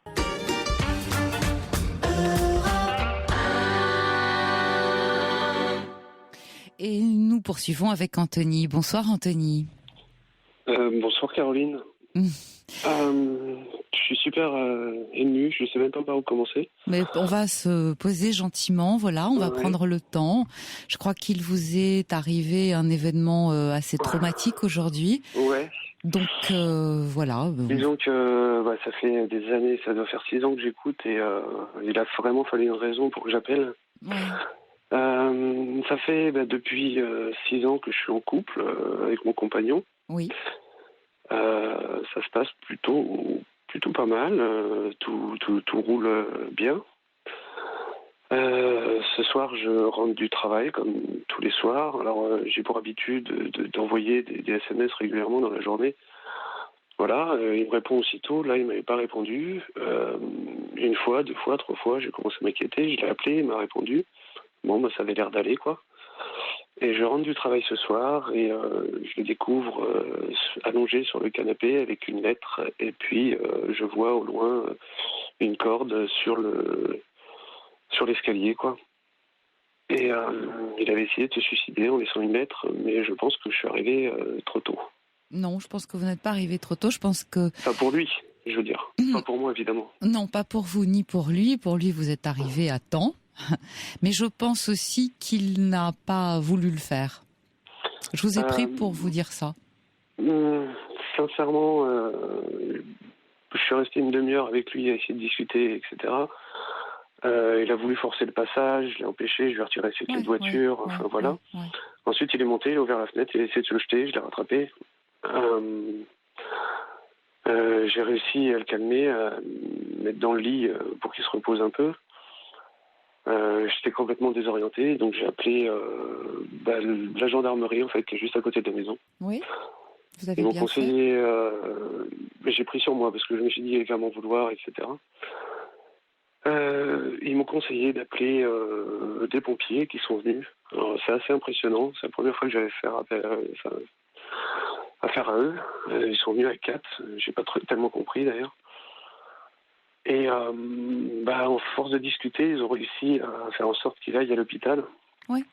Donc, moi, c'est pas du tout mon domaine à moi. C'est assez angoissant. Donc, j'étais à l'hôpital, on est arrivé à 20h. J'ai pas eu de nouvelles pendant 2h30. Le temps Donc qu'il voit là, les psychiatres, qu'on fasse les il n'y a pas de papiers. psychiatre, justement. Qui a-t-il vu? Une infirmière psychiatre, je crois. Oui, ça vaut tous les psychiatres. Mais je connais, parce qu'en fait, au travail en ce moment, on a une étudiante en psychiatrie et normalement, elle a son diplôme l'année prochaine. Donc, j'ai toute confiance en ce genre de personnes, mais ils ont fait des examens et c'est avéré qu'ils l'ont gardée pour la nuit parce qu'elle avait je sais plus comment ça, elle a dit une toxicologie. Enfin, il était alcoolisé en fait, fortement alcoolisé. Ouais. Alors là où je m'en veux, c'est que j'ai un travail de responsable dans la vie. Et c'est à moi de détecter les petits problèmes, les petits soucis, et je n'ai absolument rien vu. J'ai même pas vu la situation se dégrader en 6 ans. Et visiblement, elle s'est grandement dégradée, quoi. Mais parce que votre ami a mis beaucoup de soin à la cacher aussi. Énormément de soins. Ouais. J'ai tout pris dans la tête, pour être poli aujourd'hui. Par exemple, là, on est locataire, le propriétaire m'a appelé, ça fait 3 mois que le loyer n'est pas payé, il y a des factures à payer partout. Il y a énormément de choses, en fait, que je n'ai absolument pas vues. Et je comprends pas comment j'ai pu passer à côté de ça. Voilà. Là, ce soir, je suis complètement déboussolé. J'ai tout pris dans la tête d'un coup et... c'est un peu compliqué, quoi. Oui, j'imagine. Alors, vous dites que vous avez trouvé une lettre à côté de lui. Que dit la lettre?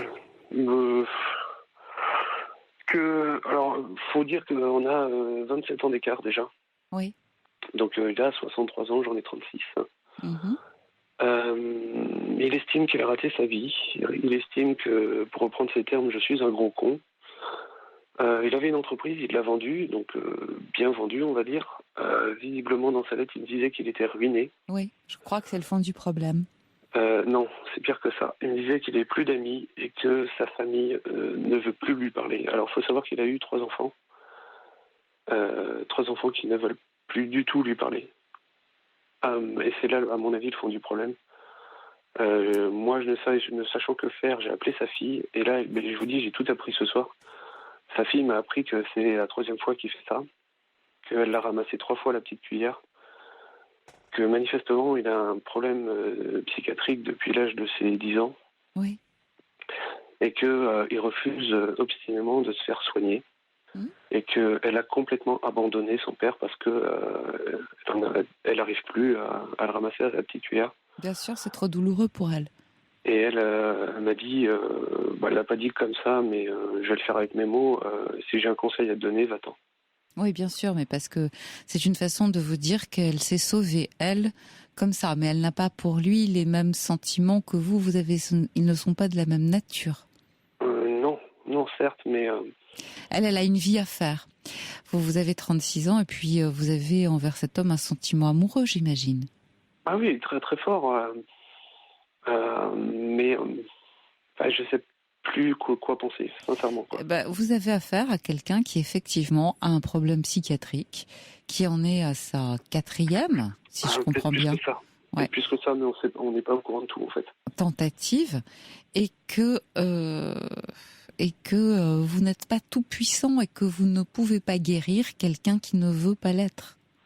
Oui, mais je peux pas non plus le laisser mettre un terme à sa vie. C'est pas on est tout à fait d'accord. On est tout à fait. Oui, j'imagine bien. C'est pas ce que vous allez faire.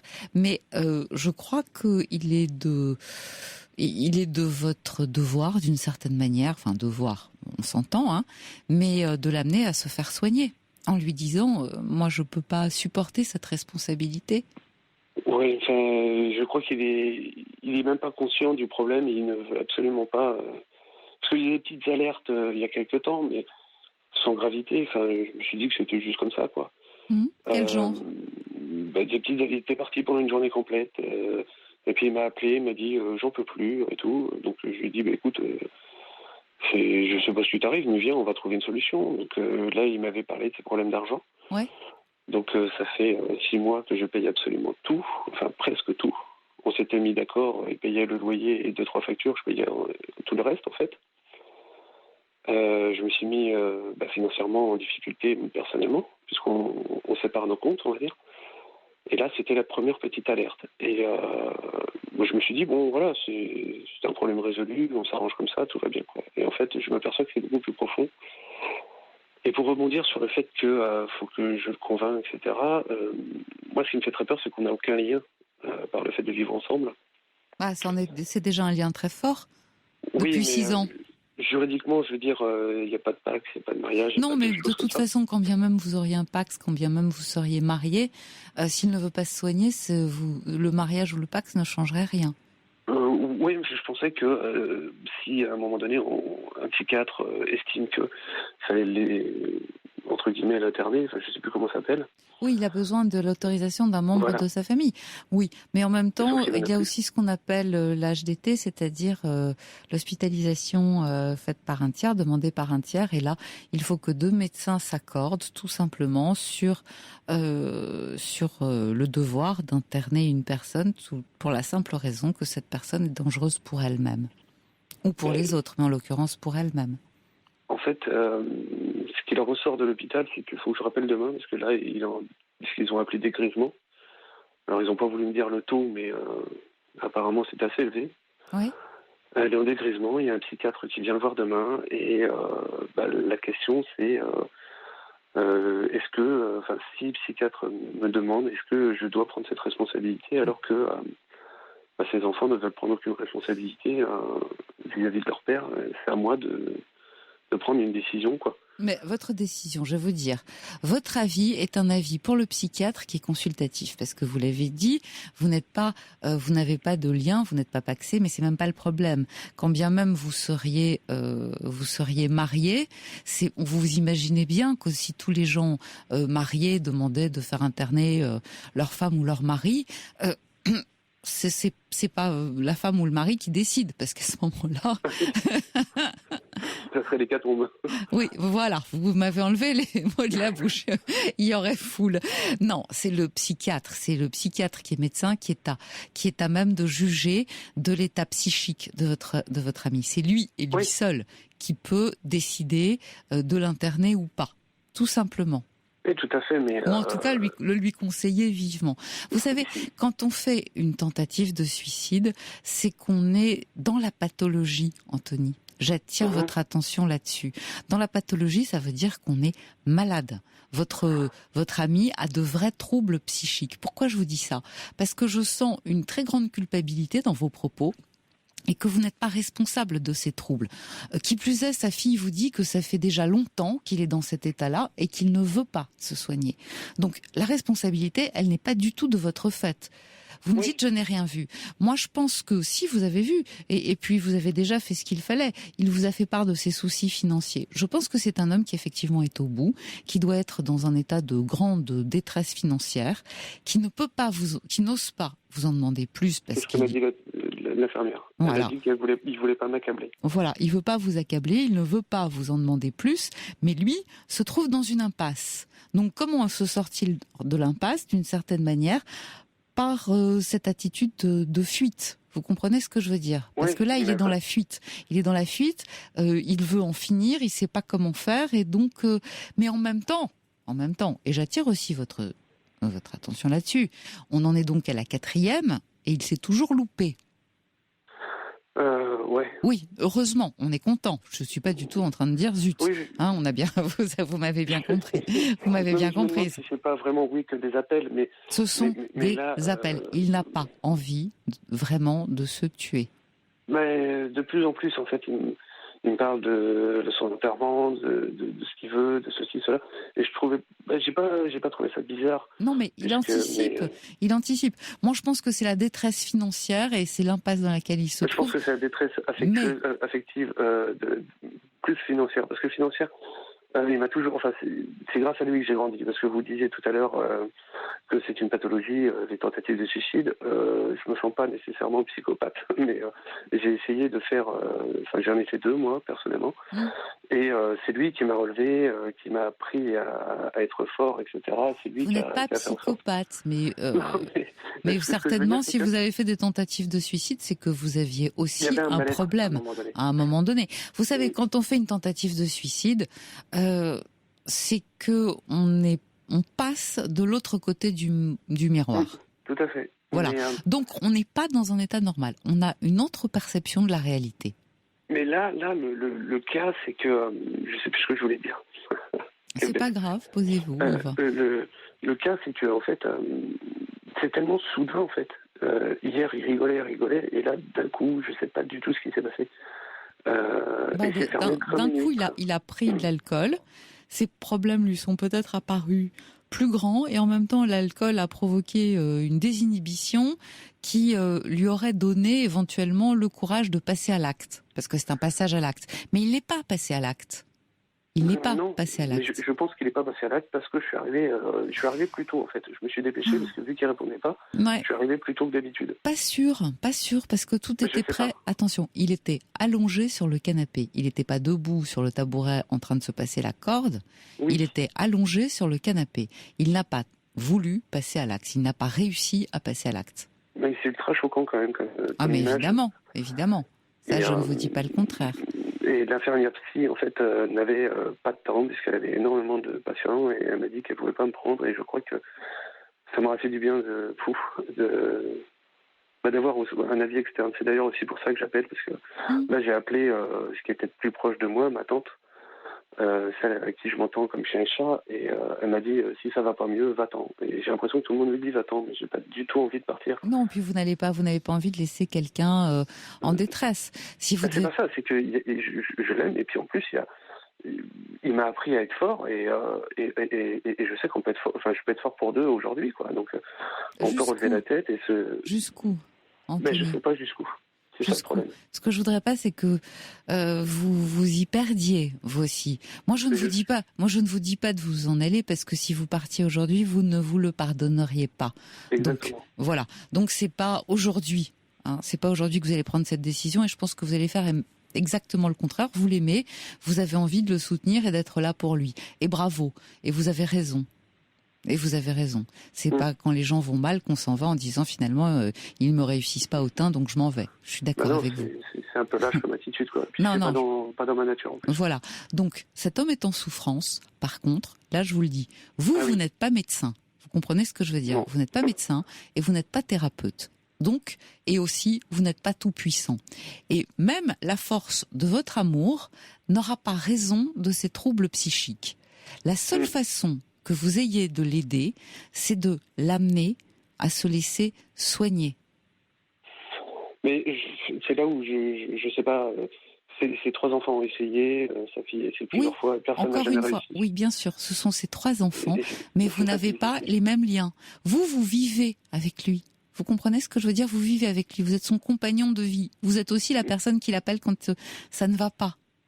Oui. Mais c'est pas tout à fait la même chose. Le problème, c'est que c'est quelqu'un de très secret, très renfermé sur lui-même, et il appelle jamais. Là, c'était un vrai appel. C'est une des premières fois où vraiment j'ai vu un vrai appel, quoi. Oui. Sinon, il appelle jamais, et c'est assez difficile à déceler. Il y a des secrets de famille que j'ai pas encore démêlés. Puis je suis pas sûr d'avoir envie de les démêler d'ailleurs. C'est quelqu'un de assez bizarre dans sa personnalité. Écoutez, vous avez dit qu'il avait 3 enfants. Il a 3 enfants. Ces enfants, il ne les a pas eus par l'opération du Saint-Esprit. Ça non, ça c'est sûr. Bon, il a donc bien fallu qu'à un moment donné, il ait une femme. Oui. Bon, comment ça s'est passé? Très mal. En fait, elle l'a découvert. En fait, il a toujours été homo. Ouais. Et elle l'a découvert totalement par hasard. Ouais. Et sa première réaction a été d'appeler le médecin pour qu'il le fasse interner. Exactement, le fasse interner psychologiquement parce qu'il n'allait pas bien. Ouais. Et donc, il a tout perdu, sa maison, son travail, il a tout perdu en fait. Il a tout laissé et il est parti. Oui, bien sûr, on peut comprendre. Et du jour au lendemain, il a essayé de se reconstruire. Et je pense pas que c'est cet épisode-là qui le mette... Non, pas du tout. Il était certainement mal avant. Et je vais vous dire pourquoi il était mal. Parce que s'il a eu une femme et 3 enfants, c'est que pendant un moment, il a dénié son homosexualité, qu'il n'arrivait pas à l'assumer, et qu'en même temps, il n'avait pas le sentiment d'être lui dans la vie qu'il avait envie de mener. Il ne se reconnaissait pas. Exactement. Bon, c'est très compliqué pour lui. Vous imaginez le conflit permanent entre lui et lui dans lequel il se trouvait.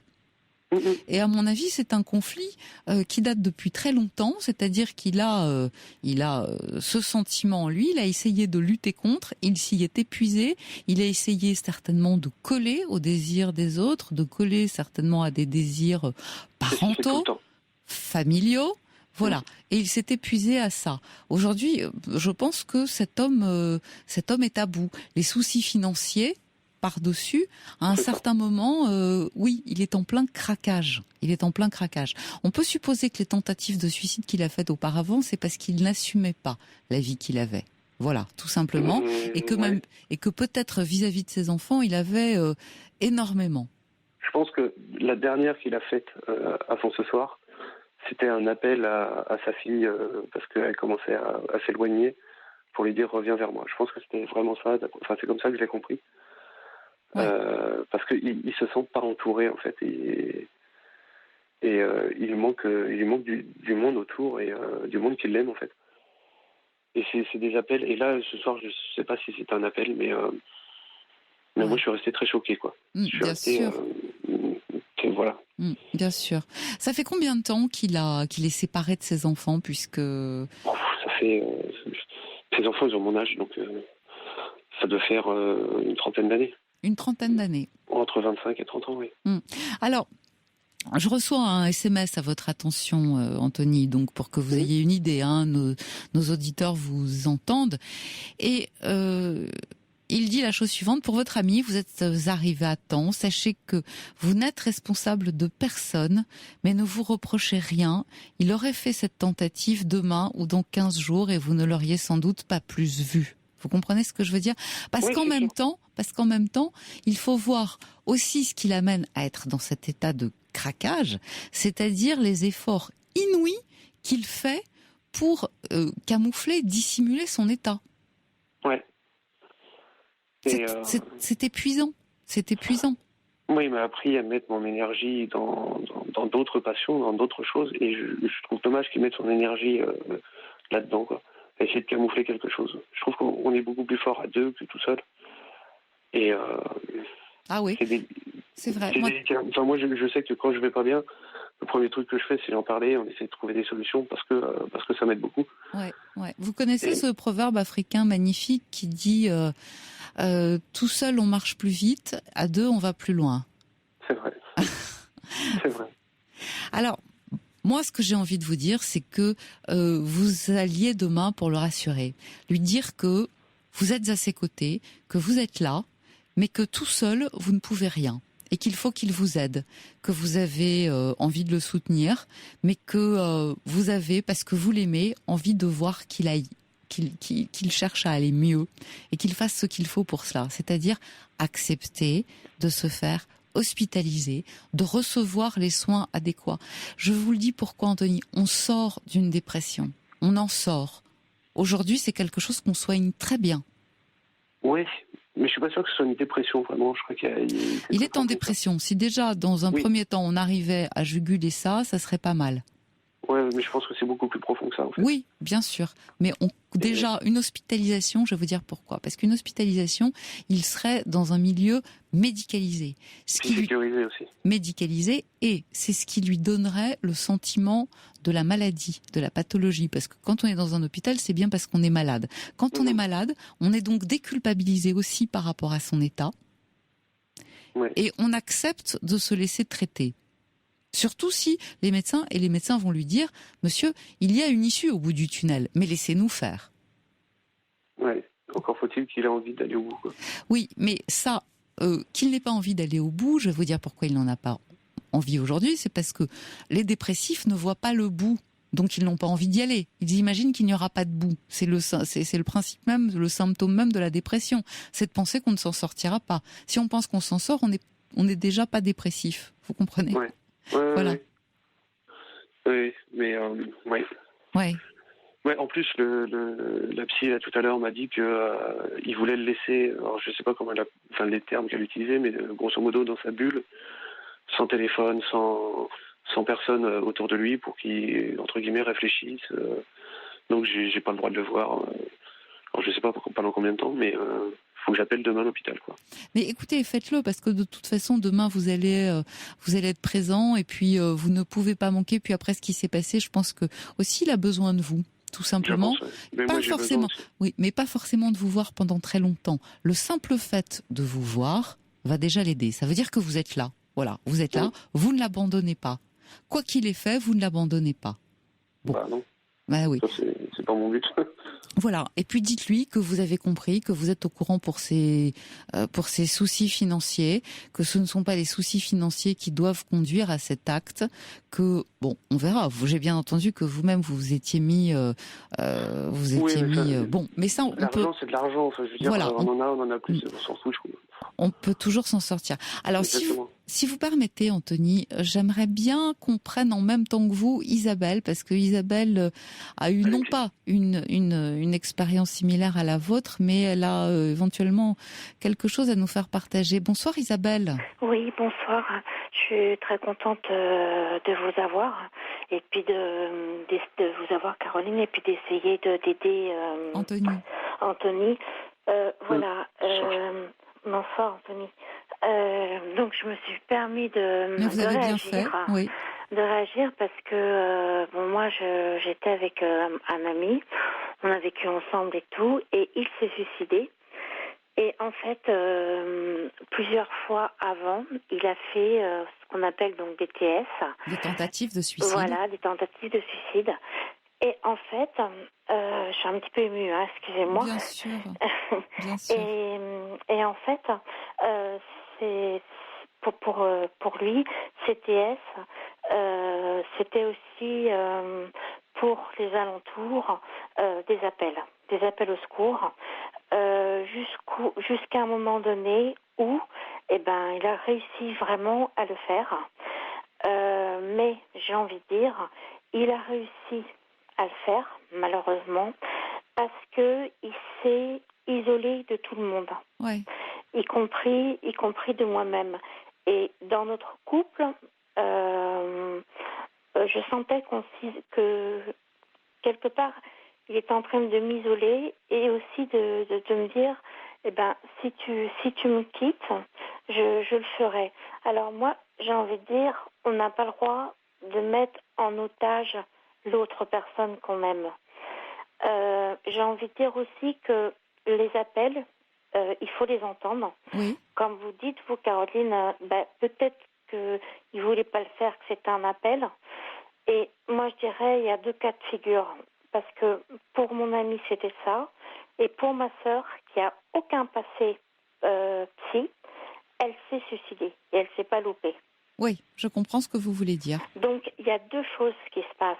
Et je pense que pour quelqu'un qui fait des appels, effectivement... On peut aider. On peut aider et en fait... Mais on n'est pas tout puissant, hein, Isabelle. Voilà. On n'est pas tout puissant et que je pense que dans un couple, il ne faut pas aussi, comme vous disiez tout à l'heure, Caroline, il ne faut pas non plus chercher à comprendre, à essayer à culpabiliser, à dire j'ai pas vu, etc.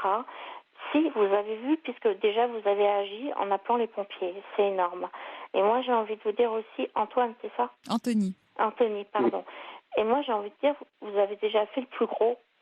Et quand j'ai entendu votre témoignage que sa famille lui disait de vous protéger, etc. Ça, c'est leur histoire de la famille. Maintenant, vous avez votre histoire avec. Et maintenant, j'ai envie de vous dire, mais je sais pas, hein, mais comme ça, spontanément, déjà, le fait de le remettre face à des médecins, des infirmières, des psys, déjà, vous avez fait énorme. Oui. Oui, mais moi, qu'est-ce que vous vouliez dire, Anthony ? Ce qui m'a fait mal pour réagir à ce que disait Isabelle, c'est que il m'a dit clairement, je sais pas pourquoi tu t'emmerdes avec moi, tu ferais mieux de partir, je ne t'apporterai que du malheur. Et il me l'a dit, il me l'a répété plusieurs fois, va-t'en. Sauf que, j'ai pas envie de partir. J'ai pas envie de le laisser comme ça, quoi. Écoutez, il n'est pas question de le laisser comme ça, mais ce que vous dit Isabelle, c'est important. C'est-à-dire que vous avez fait déjà beaucoup. Non, vous n'êtes pas passé à côté. Oui, il a mis beaucoup de soin à vous le dissimuler et à vous dissimuler autre chose encore. Et donc, non, vous n'êtes pas responsable. Isabelle, vous nous avez fait une analyse très fine et sensible de ce qui s'est passé pour vous, de faire un parallèle. Et je vous remercie de votre intervention, vraiment. Je vous remercie et je vous dis et je pense que quoi qu'il arrive, ça permet aussi, Anthony, de savoir que d'autres traversent ce genre d'épreuve. Merci à vous. Par contre, excusez-moi Caroline, est-ce que je peux rajouter quelque chose? Je vous en prie. Ce que je voulais dire, c'est que là, il a fait le plus gros et que même s'il n'a pas envie, son ami, d'aller plus loin avec les médecins, il faut lui tenir la main, entre guillemets, pour qu'il continue justement à ça. Voilà, et c'est hyper important. C'est ce que je vous disais. Nous disons toutes les deux la même chose. Voilà, Isabelle, merci beaucoup. Au revoir. De rien. Au revoir. Anthony, voilà, c'est pas compliqué. Demain matin, ou demain dans la journée, vous avez une mission. L'amener, voilà. J'appelle même pas là-bas, j'y vais directement. Voilà, mais j'appelle pas, ça sert à rien. Mais de toute façon, bien sûr que vous allez y aller, mais votre mission, c'est, il faut que vous le convainquiez de se laisser soigner. Voilà. Et vous ne démordez pas. Vous êtes intraitable là-dessus. Il est têtu comme c'est pas permis. On s'en fout. Il vous aime. C'est délicat à gérer comme personnalité. Mais écoutez, il est vraiment têtu, quoi. Il est vraiment têtu. En attendant, comme vous le voyez bien, il a aussi des failles. Donc, jouez-en et jouez aussi de l'amour qu'il a pour vous, parce que vous serez là. Ah oui, ça c'est sûr. Bon courage à vous. Merci beaucoup, Caroline. Au revoir. Au revoir. Pour dialoguer avec Caroline Veil, envoyez le mot nuit. Suivi de votre message au 7 39 21. 65 centimes plus coût d'un SMS. Et on prend tout de suite Pascal. Bonsoir Pascal. Bonsoir, je suis désolée, il est tard, vous allez peut-être pas avoir le temps de me parler. Mais c'est pas grave, même si j'avais pas le temps de vous parler tout à fait ce soir, je vous reparlerai dimanche. Donc vous soyez tranquille. D'accord. On a 10 minutes devant nous, alors on y va. Moi, pour faire court, en fait, j'ai 56 ans et demi, je suis la compagne de quelqu'un de 90 ans demain et qui est en maison de retraite médicalisée parce qu'il va pas bien depuis 1 an. Mais je vais voir tous les jours après mon travail et tous les week-ends et on s'entend très bien, bien que le fait qu'il perde un peu la tête maintenant, il me reconnaît difficilement. Mais enfin bon, ça se passe quand même très bien, il a énormément besoin de moi. Et donc, j'ai également 2 enfants en région parisienne qui ont besoin de moi aussi. Et mon problème, c'est que ma société se délocalise en Basse-Normandie au mois d'avril. Et je me dis, je ne peux pas laisser mon compagnon et mes enfants qui ont tous besoin de moi et partir. Bon, on me propose quelque chose de très très intéressant financièrement et beaucoup de responsabilités. Mais en fait, je me dis, est-ce que je dois partir ou est-ce que j'aide tout le monde ou est-ce que je m'en vais? Et le problème, c'est que je n'arrive pas à dire ce que je pense à ma direction. Je leur ai dit que je venais, bien sûr. Je suis allée voir les bureaux. Enfin bon, personne ne pense un instant que je ne vais pas suivre parce que j'ai des plus gros postes de ma société. Et vous aimez ce que vous faites? Oui, j'aime bien. Je suis quelqu'un qui a toujours travaillé. J'ai un domaine qui est passionnant, qui est en pleine... j'ai vraiment un travail passionnant. Mais je me culpabilise de me dire... Je me dis, mais attends, mais arrête. Ben non, t'arrêtes de vivre comme ça. 70 heures par semaine. Tu vas essayer d'être changer ta vie. Tu arrêtes toute activité et tu vis autrement. Tu regardes autour de toi et t'arrêtes de courir après des résultats. Et tout le monde me dit, mais tu es folle de partir là-bas, c'est même pas la peine, à ton âge, tu as 57 ans. Mais je suis incapable de dire que je vais partir. Je me disais, il faut que j'aille voir une voyante, peut-être qu'elle verra Non. Attendez, on se pose 5 minutes. Pascal, vous avez 56 ans, vous avez envie de travailler pendant combien de temps encore? Normalement, j'ai encore, comme je suis en carrière longue, à 60 ans, c'est fini, quoi. Donc, il reste encore 3 ans. Quoi. 3 ans, il reste encore 3 ans. Ouais. Bon. Et par contre, si j'arrête, je peux dire que j'aurai 3 ans de chômage, très bien payé, mais après 61, 62, j'aurai 2 ans sans ressources, parce que dans ces cas-là, j'ai ma retraite qu'à 62 ans. Mais bon, j'ai déjà mis un scénario en place où je vais aller habiter avec ma fille pour lui garder ses enfants, parce qu'elle a plus de nourrice, elle a des problèmes financiers, et je louerai mon appartement pour essayer de mettre de côté pour 61 et 62. Bon. C'est vraiment rocambolesque. Et je me dis, mais je ne sais pas en fait quel est si je dois partir ou pas partir. En fait, je ne sais pas. Je dis, les gens me disent tu pars pas. Je dis non, bien sûr. Après, on me dit tu vas partir. Oui. En fait, je dis ce que les gens ont envie d'entendre parce que je suis incapable de prendre ma décision. Quand est-ce que vous devez partir? Normalement, je dois donner ma décision après l'été là, et la société ferme en fin mars, quoi. Mais à partir du mois de septembre, ils vont, je pense, commencer des formalités. Et je vois l'échéance qui se rapproche et je dis oui à tout le monde, en fait. Je dis à ma fille, oui, bien sûr, je garde tes enfants, j'arrête, c'est normal, tu as besoin de moi. Et mon compagnon, je lui dis, mais bien sûr, je pars pas. Et à ma direction, je dis, mais bien sûr, je pars. Mais c'est n'importe quoi. Oui, bien sûr, vous êtes un peu perdu. Écoutez, Pascal, moi, ce que j'entends, c'est quelle vie allez-vous avoir si vous arrêtez? Oui, votre fille a besoin de vous, on est bien d'accord. Mais enfin, elle vous a tout de même pas sollicité quand elle a fait ses 2 enfants. Elle n'est pas venue vous chercher, vous demander votre avis. Que vous l'aidiez, on est d'accord, il n'y a pas de souci. Mais quoi qu'il arrive, d'ici 3 ans, vous l'aiderez, hein? Oui, mais son mari part là reprendre les études et donc elle se retrouve dans une situation compliquée, c'est vrai. Oui, elle se retrouve dans une situation compliquée, c'est vrai. Mais enfin, dans cette famille, pour prendre leurs décisions, on ne vous consulte pas. On n'est pas venu vous dire, voilà, mon mari fait des études, qu'est-ce que tu en penses? Non, bien sûr, je suis d'accord, mais je me dis, tu es une mauvaise mère, une mauvaise grand-mère. Non. Ni vous n'êtes une mauvaise mère, ni vous n'êtes une mauvaise grand-mère. Votre fille, encore une fois, quand elle fait ses 2 enfants, elle les fait sans vous consulter. Quand son mari son compagnon décide de reprendre des études, il ne vient pas non plus vous solliciter pour savoir ce que vous en pensez et ce que vous lui conseillez. Toutes ces décisions se prennent sans vous. On est bien d'accord. Voilà. Ouais. Et après, généralement, on considère que ce sont des parents, donc ce sont des gens adultes. Et quand on est adulte, c'est qu'on est autonome et que surtout, on assume ses actes et ses conséquences. Vous êtes d'accord avec moi? Oui. Bon, ça c'est un. Donc, votre fille, peut-être, va-t-elle devoir patienter un peu avant que vous ne puissiez lui lui donner un vrai coup de main. Parce que si j'ai bien compris, ce qu'on vous demande, l'autre alternative, qui est de quitter un travail que vous adorez, qui vous rapporte de l'argent, qui est très intéressant financièrement et qui le sera encore plus, où vous vous éclatez, où vous avez d'excellents résultats et à la place de quoi on vous propose nounou à plein temps pour les enfants, partir de chez vous et ne plus avoir de maison. Comme c'est formidable. Non, mais moi, je passe ma vie à aider tout le monde, c'est sûr. Hein. Et puis j'ai mon compagnon là qui a besoin de moi et qui a 90 ans. Et c'est vrai, j'ai essayé, mais dans la journée faire les 400 km c'est impossible. J'ai pas de train, donc je me retrouve culpabilisée de tous les côtés en fait. Ouais. Alors petit message de la part d'Evelyne. Pascal, partez, vivez pour vous. Ce que vous ne faites pas, Pascal, vous avez beaucoup donné, j'en suis sûre, à votre fille, beaucoup donné à votre compagnon. Il est dans une maison de retraite, il y a des gens qui prennent soin de lui. Les maisons de retraite aussi, ça coûte cher. Allô? Oui, je t'écoute. Ouais, ça coûte cher. Vous allez le voir les week-ends, c'est-à-dire le vendredi, le samedi, le dimanche, pourquoi pas, quand vous allez revenir. Et le reste de la semaine, lundi, mardi, mercredi, jeudi, et vendredi, peut-être vous pouvez demander un petit horaire aménagé pour le vendredi. Peut-être que c'est possible de le négocier, ça. On devrait, peut-être, non? Qu'est-ce que vous en pensez? Oui, non, mais moi, je suis même prête à faire mes 400 km, partir à 3h du matin pour gérer tout le monde. Mais c'est vrai que c'est très compliqué.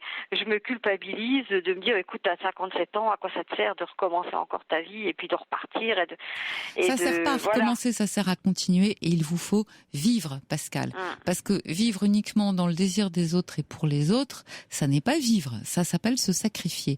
Or, je crois que, vous avez la chance d'avoir un travail qui vous passionne, que vous aimez, dans lesquels vous avez d'excellents résultats. On fait appel à vous, tout le monde compte sur vous et vous allez envoyer tout ça en l'air pour devenir nounou à plein temps et aller voir votre compagnon. Non, vous allez leur donner à eux aussi, mais le week-end et les 4 autres jours, 4 jours et demi, vous vivez pour vous.